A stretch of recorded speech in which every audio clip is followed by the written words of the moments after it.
So I noticed those drying rack things at the bottom. I thought maybe it was supposed to be dried fish or something.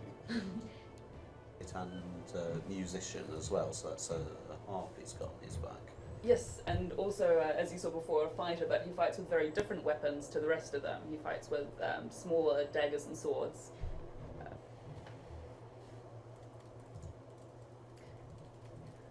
Right, so he's talking here about how surprised he is that it was a girl that ended up saving them from the stone dredge.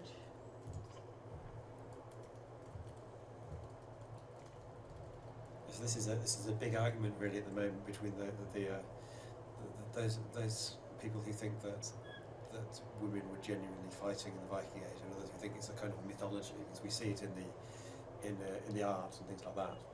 To give you the impression there's an idea of a sort of warrior woman, but we don't really know whether. No, we don't really have a lot of evidence, do we? No. I mean, none of the warrior burials are female. No, it's. I think some people would like to believe it to be true. Yes. I think that we saw in the first episode of the Banner Saga, all the females who were fighters were archers, and in this one we see a lot more people who are acting as shield maidens as well. So there's a bit more diversity as to what they're doing, but they very strongly get into this narrative about the women in the caravan are wives, and they deal with the cooking and the food and repairing and mending, and some of them take on magic roles and kind of Right. historic roles as well. But the fighting is very marginalised in the game. Yeah. There is evidence for women having often a sorceress type role, or sort of tied in with shaman type religions as well, and being quite powerful in that sense. And it looks like women were in the military camps, doesn't it? Yeah, Evidence for that? yeah. There was actually they would have certainly accompanied the armies. So that image of them there in the boats is not inaccurate, I don't think.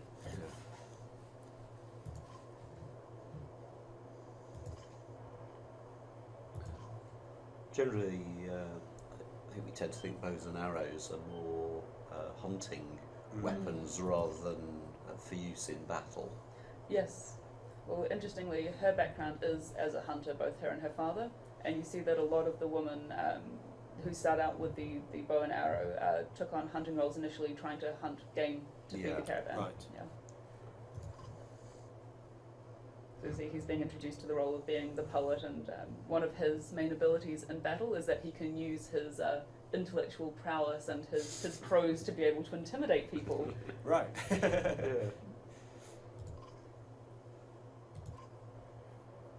So here they're talking about the giant serpent causing disruption in the world.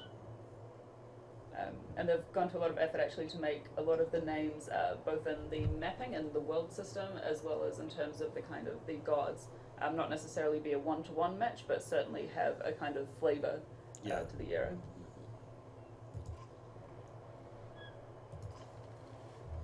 Serpents are a common theme, aren't they?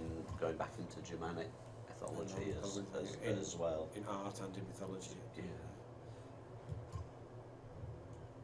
So this is another part of the game, which is you have a lot of these battles, but there's also these very narrative decisions, which is interesting, I think, from an archaeological perspective, because so often in games about the past it has one very fixed narrative, and in this one it's about exploring what choice does and about how that might influence the outcome of events. So here you get to say what happened in the past and kind of shape how your history will be told to other people as well. So to kind of go through the options a little bit, by starting out and saying that you killed this big dramatic enemy, he will go forward and sing your praises about how strong and amazing you are. But at the same stage, it'll make people panic more that there's more of these enemies coming. In the second one, he'll stay quiet about it, but the rest of the people won't follow you so easily.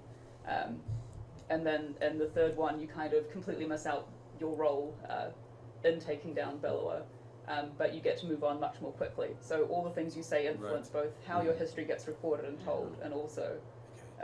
well, not showing off about who you killed seems quite a Norse, doesn't it, really? Yeah. Yes, exactly. Yes. Let's take this option then. Yeah.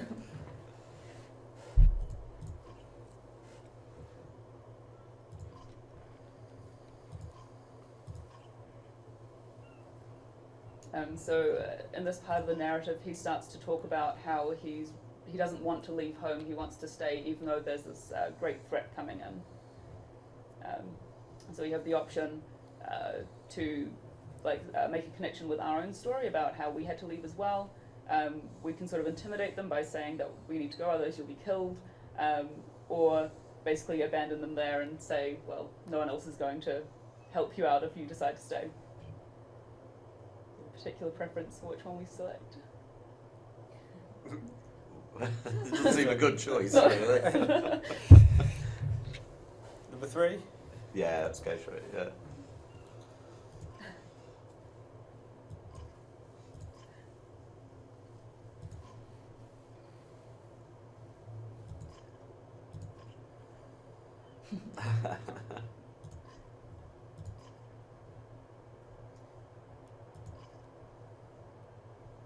So he again has an interesting backstory in that he was once a really great warrior, but he decided to let go of it, and in doing that he had to change his name and change his history to let go of part of his past and part of his banner which followed him.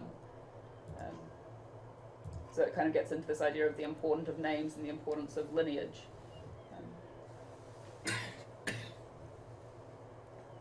This is her talking through about how difficult it is to take on the leadership, and about how she's struggling with dealing with the idea of death because they weren't able to really process it at the time. I think this is the best option, I think. Yeah. The dialogue it's not Saga-like, is it? It's the kind of flat, low tooties. The bad things are going to happen. What are you going to do about it? Yes. Could you maybe talk a little bit more about that, about what the Sagas were and about sort of what their role was within the world? Yeah. Well, they're a lot later than the period that we think of as the Viking Age, really, because they're set down post-conversion to Christianity in Iceland in the 14th and 15th centuries. Excuse me. So they're already representing a romanticised view of the past and an origin myth for the Viking settlement of Iceland, primarily. And they do a number of jobs. Some of them tell stories which are kind of mythologies, and they tell stories of monsters and that sort of thing. And there are other ones which are much more histories of families. They tell talk about power relations and that sort of thing. And so certainly by the time you get to the sort of late medieval Iceland, they sort of reflect, we think, in some ways, the structure of society in sort of medieval Iceland. The question is how much that is related to what went before it in the Viking Age, really. Yeah. But they're as good a source as we've got in many ways. Yeah, and they do incorporate elements of earlier poetry, what we call skaldic poetry, which is often quoted direct in them, and they certainly probably do reflect a real importance of the oral tradition, and of telling about the great battles that you fought, and as really sort of bigging up what you've done. Yeah. Yes.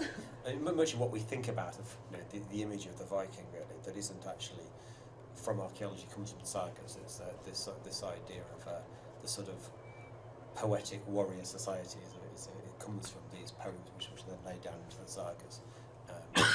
And it's written in a very unusual style, a very sort of undramatic style, where people will just it almost seems to be take it on the chin if they've got to be banished, or this isn't going to turn out very well for you, but I'm going to do it anyway. That kind of language, and it's much like this. Yeah, within the story, because it's called the Banner Saga, and each family will have a big banner which follows them around, but it's magical, so it writes its own history in a lot of respects. And while they don't trust it at all, because they have writers who write down the history and they always know who wrote it, but the banners take on this role of kind of talking about the lineage and about who does what and what the battles are and who wins.